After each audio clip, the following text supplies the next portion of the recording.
हाय guys, मैं हूं Ayushi and welcome to law digest. So जैसा कि मैंने अपनी लास्ट वीडियो में बताया था कि we will be revising legal current affairs together. So here I am with the second part of video for quiz 2, जहां पर हम कुछ क्वेश्चंस रिवाइज करेंगे। One thing I'd like to tell you is, जब हम लीगल करंट अफेयर्स या किसी और लीगल सेक्शन की बात करते हैं लॉ एंट्रेंस एग्जाम्स के लिए, so it is not sufficient कि हम सिर्फ क्वेश्चन से प्रैक्टिस करें। इट इज़ इम्पॉर्टेंट कि बेसिक नॉलेज क्लियर हो।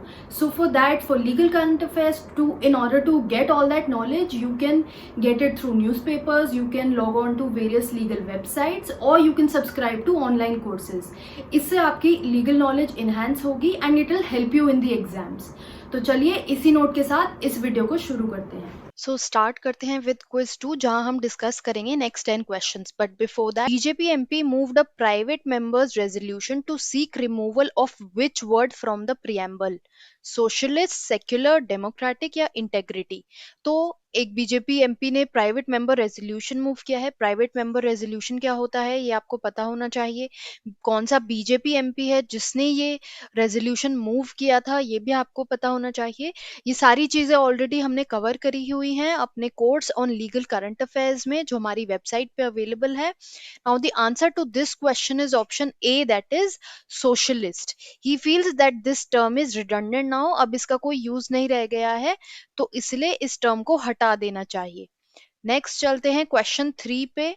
Which law commission is in force? कौन सी लॉ कमीशन फोर्स में है? 20th, 21st, 22nd या 23rd? अब जो लॉ कमीशन फोर्स में है वो है 22nd, यानी option C is the correct answer. ये 2020 में फॉर्म हुई है एंड ये कितने पीरियड के लिए वैलिड होती है, this you let me know in the comment section below. कोई भी लॉ कमीशन एक पर्टिकुलर पीरियड के लिए वैलिड होती है, तो इस पीरियड के बारे में मेरे को कमेंट सेक्शन में बताएं।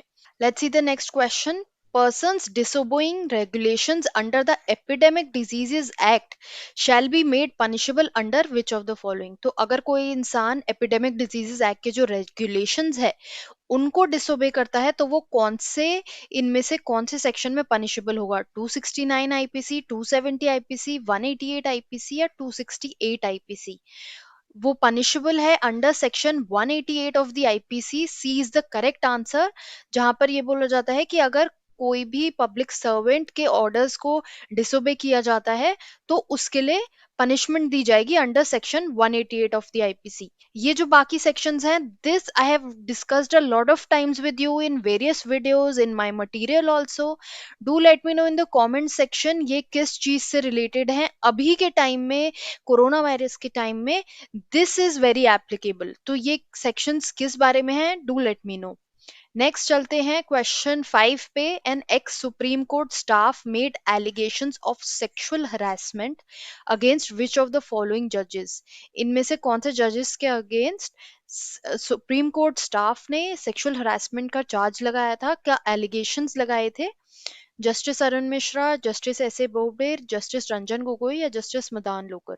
इसका जो करेक्ट आंसर है वो है option C, that is justice Ranjan Gogoi. अब इसके बारे में आपको फर्दर ये पता होना चाहिए कि डिसीजन क्या था कोर्ट का। We have already discuss this in the course. If you have enrolled for the same, do let me know in the comment section. Next, moving on, the विवाद से विश्वास scheme is for resolution of dispute relating to GST, direct tax, indirect tax या wealth tax. अब ये scheme बनाई गई है जहां पर कुछ रेजोल्यूशन दिए गए हैं पुराने डिस्प्यूट से रिलेटेड एंड चीजों को थोड़ा सिंप्लीफाई किया गया है। तो इसका जो करेक्ट आंसर है वो है option B, that is direct tax. Wealth tax has been particularly excluded from this scheme. Next move करते हैं to question 7। Who has been appointed as the first Lokpal of India? First Lokpal of India कौन है? इंदु मल्होत्रा, बिपिन रावत, रंजन गोगोई या पिनाकी चंद्र घोष? अब आपको पता होना चाहिए कि जो लोकपाल होता है वो एक रिटायर्ड जज को अपॉइंट किया जाता है। तो फर्स्ट लोकपाल जो अपॉइंट हुआ है इंडिया में वो है justice Pinaki Chandra Ghosh. Option D is the correct answer, he is a retired जज of the supreme court. Next, let's see question 8. Who has been declared as the first fugitive economic offender under the provisions of Fugitive Economic Offenders Act 2018?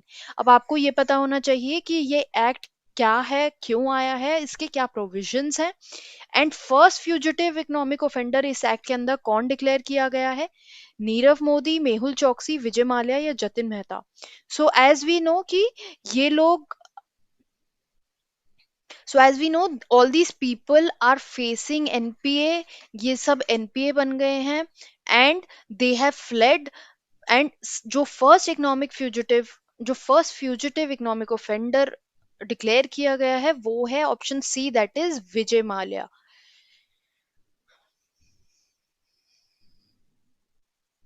Next देखते हैं question 9।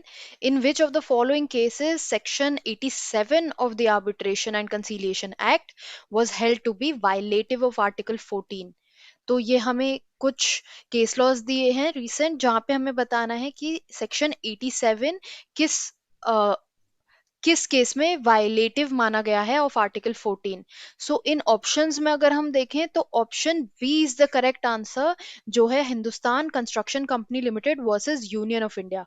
तो आपको ये cause titles से पता होना चाहिए कि ये केस किस बारे में डील करते हैं। अब यशवंत सिन्हा केस किस बारे में डील करता है, let me know in the comment section. Then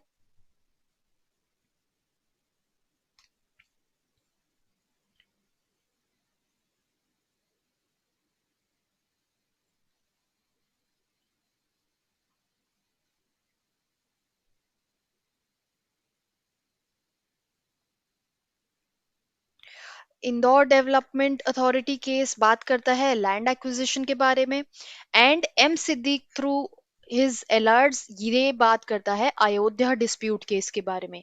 तो ये जो सारे लैंडमार्क केसेस हैं ये ऑलरेडी कवर्ड हैं कोर्स में।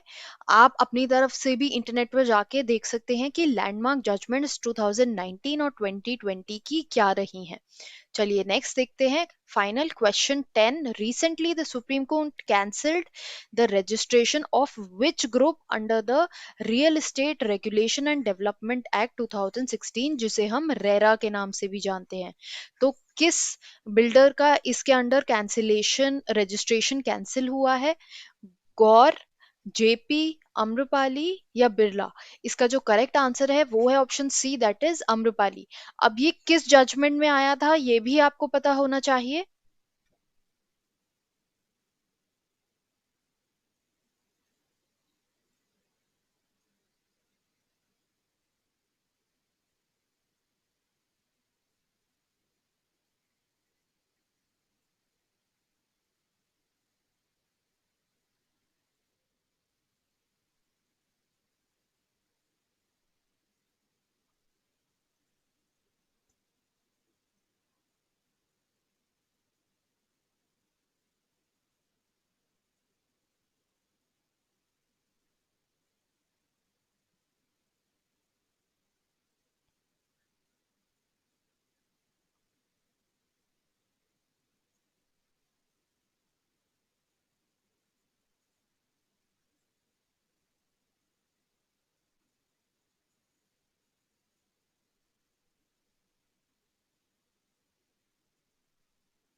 वो केस है Bikram Chatterjee versus union of India का।